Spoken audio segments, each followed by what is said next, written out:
Në zonën e njohur si Qafa e Burrelit, ekipet e kërkim shpëtimit po vijojnë punën në mënyrë intensive për gjetjen e një punonjësi 29 vjeçar, i cili mbeti i bllokuar pas shembjes së një masivi dheu dhe minerali. Ngjarja e rëndë ndodhi të shtunën në ambientet e një fabrike për pasurimin e kromit, ku i riu po punonte me një mjet fadrom në momentin e fatkeqësisë. Sipas të dhënave paraprake, punonjësi u zu poshtë nga një sasi e madhe dheu dhe mineralesh, teksa ndodhej brenda mjetit të punës. Deri më tani, pavarësisht përpjekjeve të pandërprera të strukturave të kërkim shpëtimit dhe policisë, trupi i tij nuk është arritur të lokalizohet. Fabrika ku ndodhi aksidenti, sipas burimeve zyrtare të policisë, është marrë me qira nga një kompani në pronësi kineze, ndërsa hetimet paraprake kanë çuar në ndalimin e një personi përgjegjës.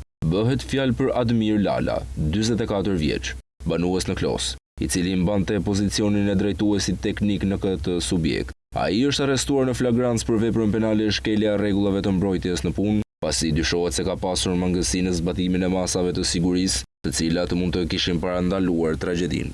Materialet procedurale në lidhje me këtë çështje janë referuar prokurorisë pranë gjykatës së shkallës së parë të jurisdiksionit të përgjithshëm Dibër, ndërsa organet hetimore pritën të zbardhin me detaje rrethanat e aksidentit të rënd. Ndërkohë, familjarët e 29 vjeçarit po gjendrojnë në pritje të çdo informacioni nga autoritetet, ndërsa shpresat për një mrekulli po zbehen me kalimin e orëve.